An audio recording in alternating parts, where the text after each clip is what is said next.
Welcome to my channel, where we discuss everything and all things politics, especially about the 2023 presidential election. One thing that is really of surprise to many Nigerians is this. Why is the ruling All Progressive Congress attacking Peter Obi, the presidential candidate of Labour Party, weeks after the end of the 2023 presidential election, in which INEC has already declared that the APC won? Why are they attacking Peter Obi? As if it was Peter Obi that was declared the winner, and thus they are trying to show that he didn't win the election. Why are they attacking Peter Obi? The person that they said come third. Why? That is the puzzle we are going to solve in this video. And if you are new to my channel, you have not yet subscribed to my channel, please subscribe to my channel, hit the subscription button, hit the notification bell.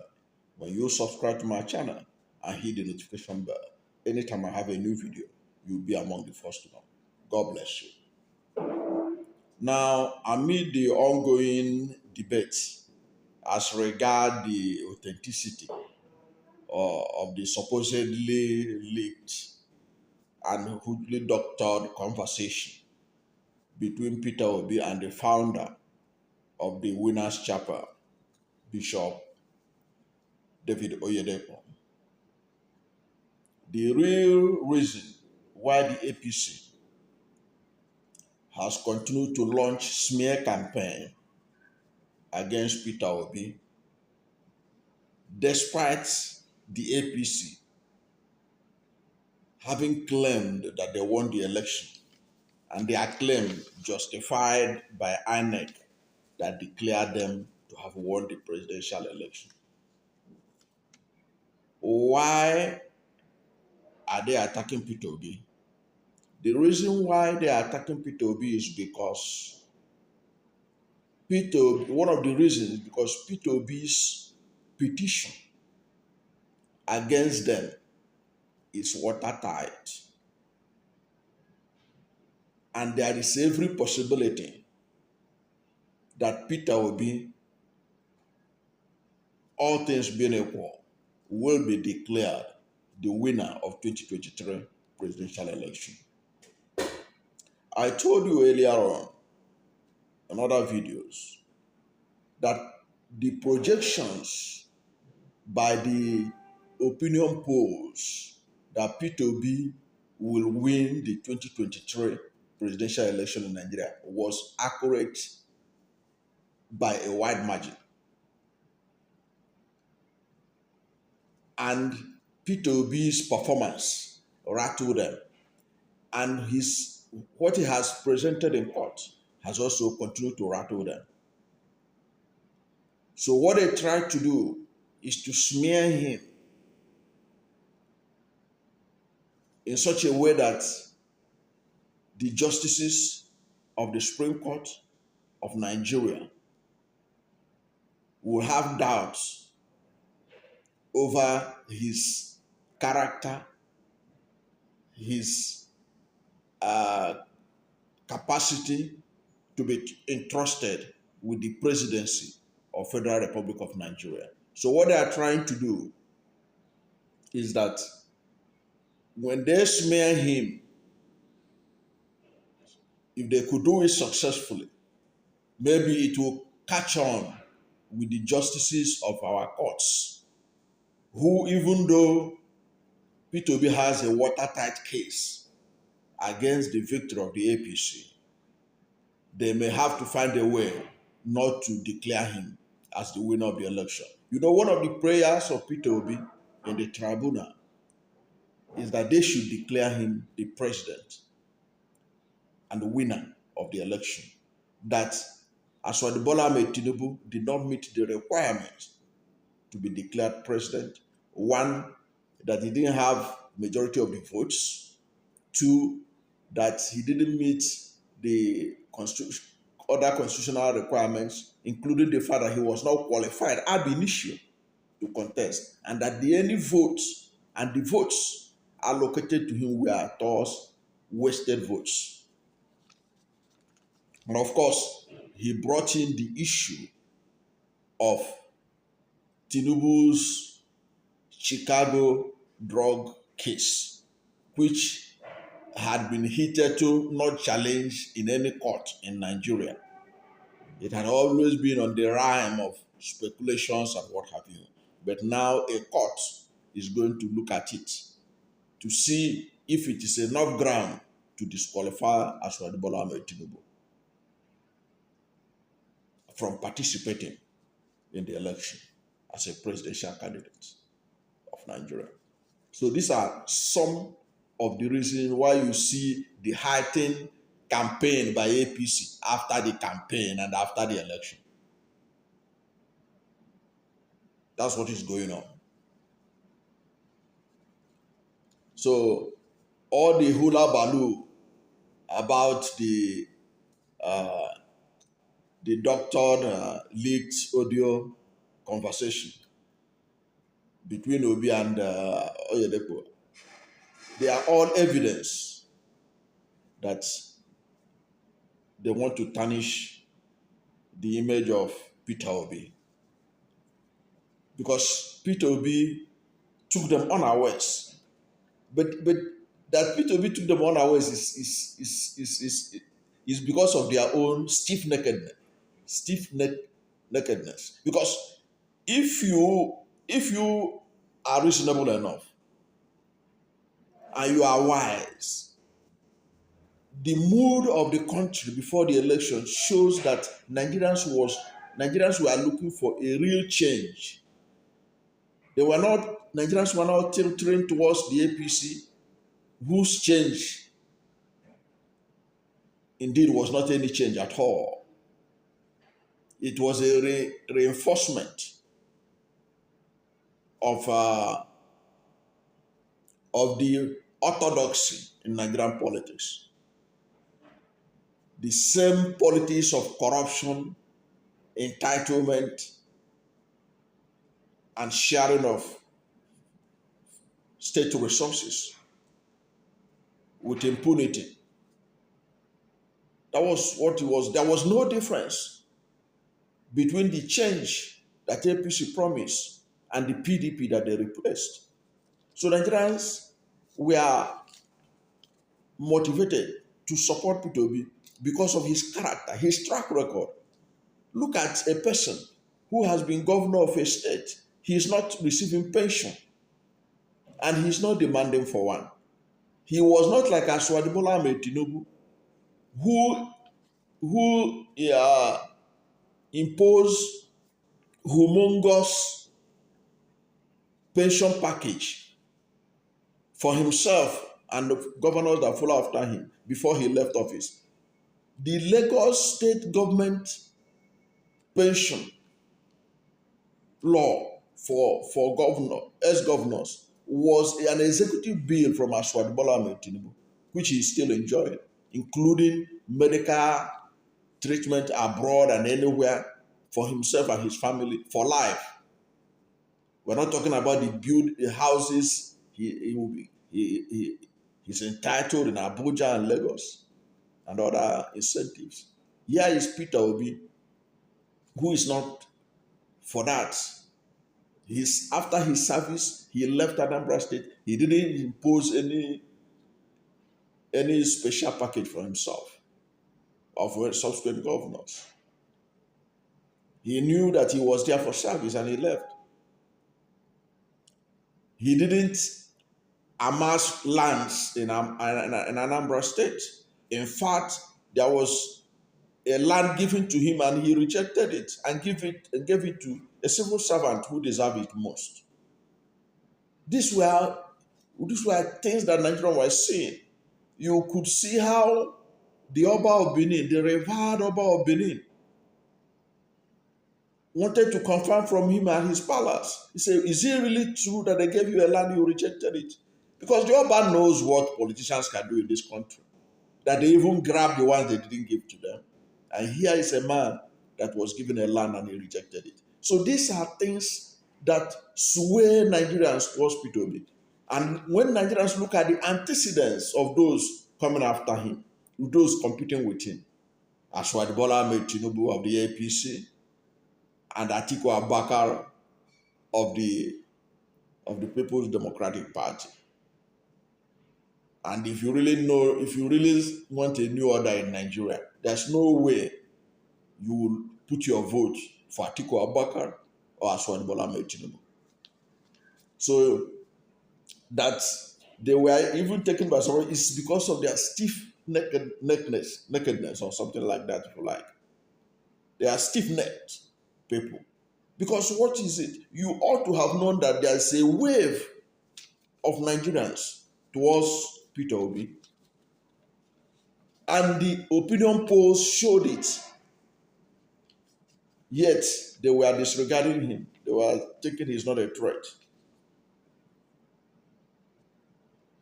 So that was why on election day, Peter Obi took them unawares by the large number of votes he garnered during the election, especially after they have written him off.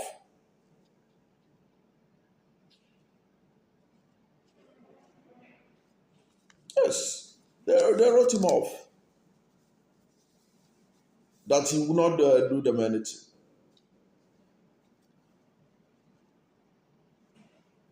And then, of course, another thing that has rattled them was Peter Obi's decision, along with the Labour Party, to test the electoral process that gave APC victory in the courts. It's another reason why the ruling party has launched a campaign of calumny against Peter Obi. They underrated the power of Nigerians in their desire to have good governance, because Peter Obi symbolizes good governance. His record, the money he saved for his state, the work that he did, it was there. It was people marveled that a Nigerian leader could do this.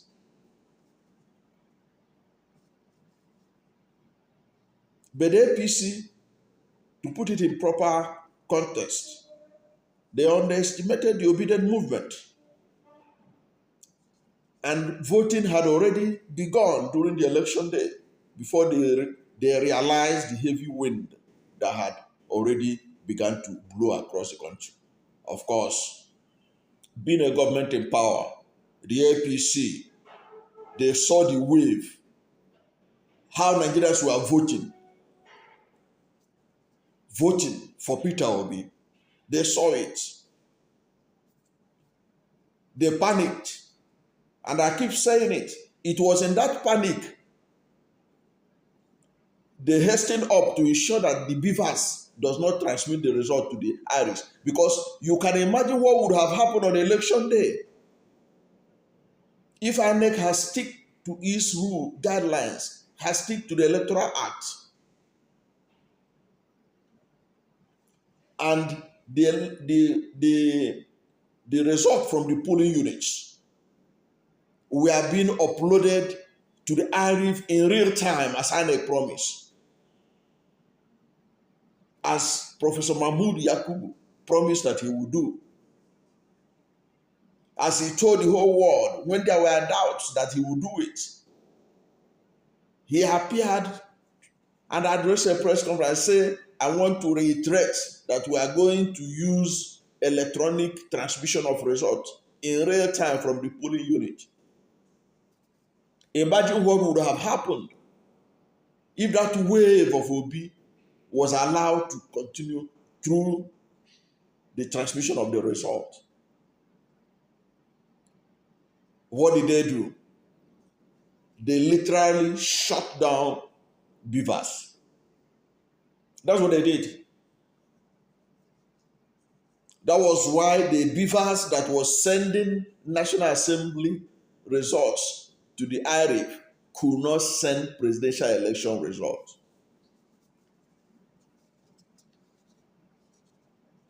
So they have realized, the APC have realized that the big masquerade in Nigerian politics right now is none other than Peter Obi. It's not their presidential candidate.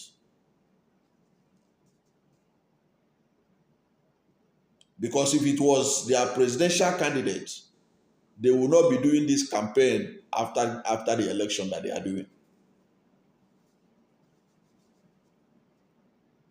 They will not be embarking in this smear campaign that they are doing.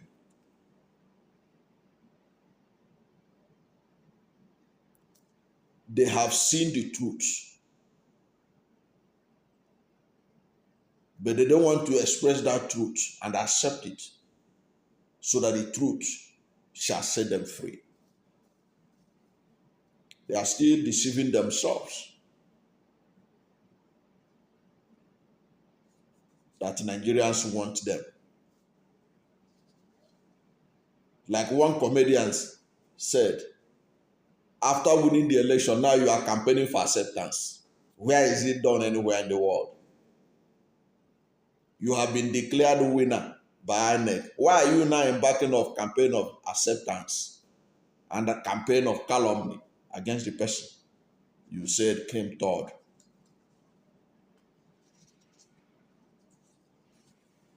If that doesn't tell you something about what is unfolding, then nothing will tell you.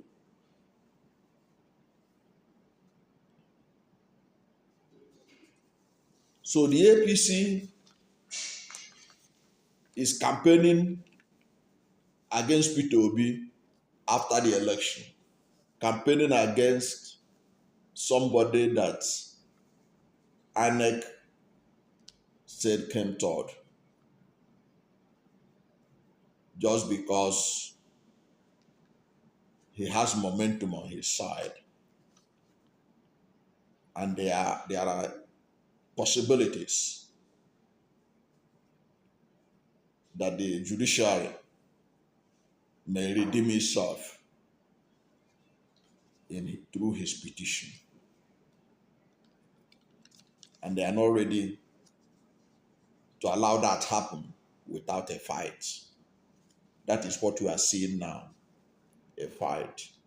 And I can tell you for free, I will not be surprised that more is coming. Because from all indication, if you listen to the so-called leaked conversation, you can see it was recorded by a third party. Who was that third party? Because you could hear the ringing tone, the ringing of the phone. Because if it was recorded by Peter Obi or the bishop, there's no way they could record it, because recording starts after the ringing of the tone, when it picked, when the phone is picked.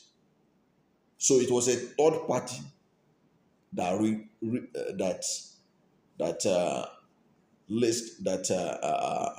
taped it or recorded it.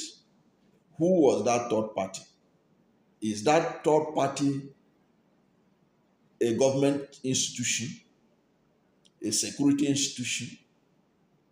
Who was that third party? And why did they record Peter Obi? Who authorized them? Which court gave them the paper, the authorization? Because even if it is a government security organization that recorded Peter Obi and the bishop, they ought to provide evidence from the courts, because only the courts can authorize such anywhere in the world, including Nigeria. So why is the APC desperate? Why are they desperate to smear Peter Obi?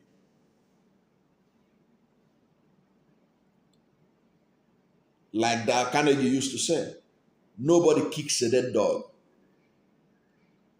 Nobody kicks a dead dog. Why are they kicking Obi And they are not kicking Atiku Abubakar, who is also having a petition. And there are also other people that have petition against the declaration of Asiwaju Bola Ahmed Tinubu as president-elect by INEC. Why are they after Peter Obi? They are after Peter Obi, like that Carnegie said, because nobody kicks a dead dog. Peter Obi is not a dead dog. That's why they are kicking him, because he's going somewhere. And they know it. And I have said it in this channel, that when the results are tabulated, the real results of 2023 presidential election are tabulated, Nigerian people will see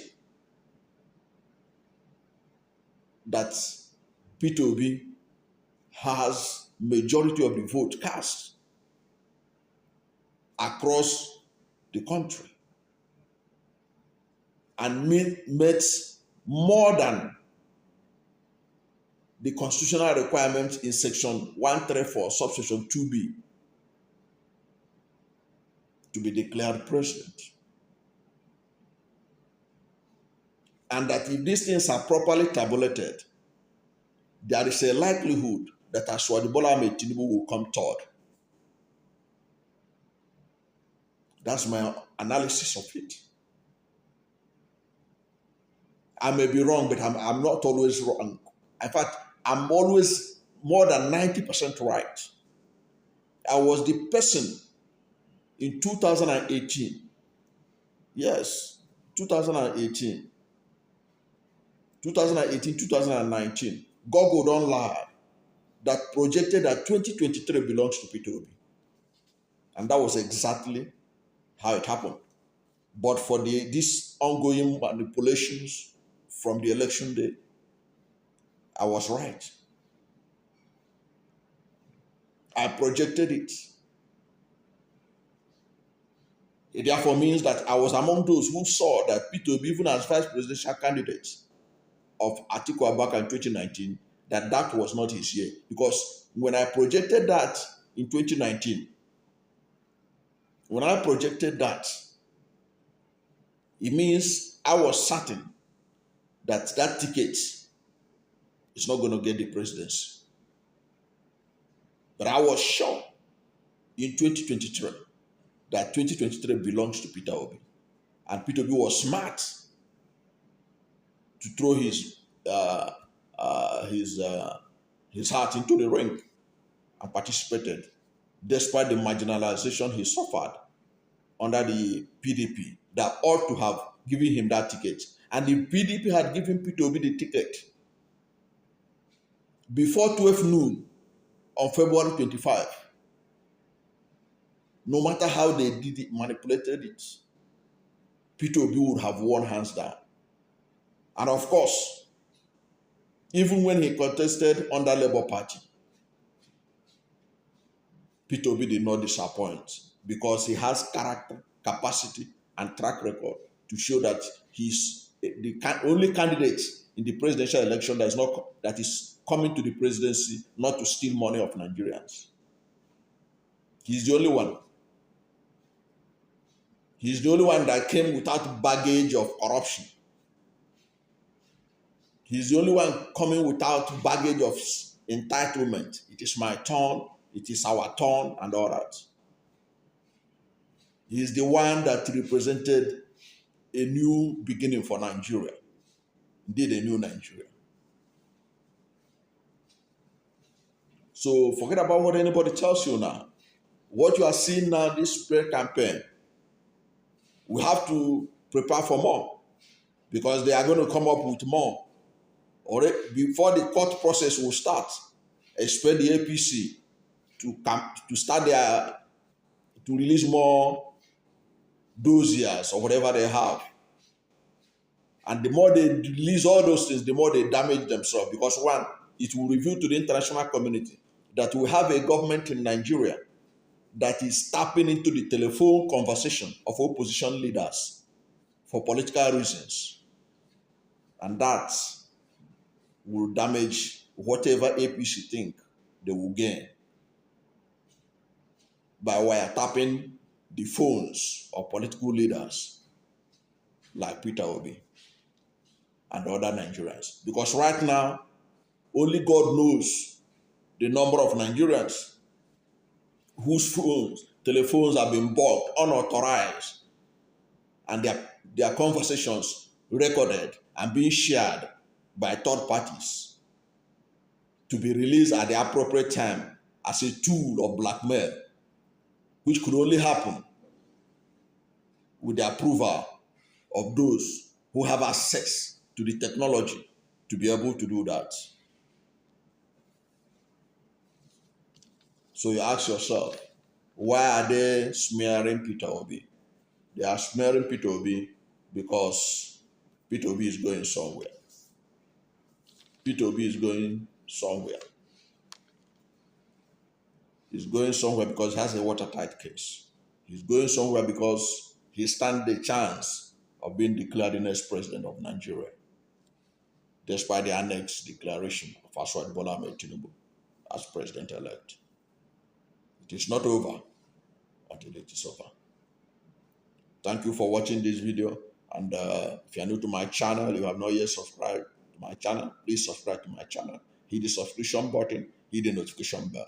When you subscribe to my channel and hit the notification bell, anytime I have a new video, you'll be among the first to know. God bless you. And please don't forget to like this video, because when you like it, Google will recommend it for more people. And with more people watching it, they will see there is a hope for a new Nigeria.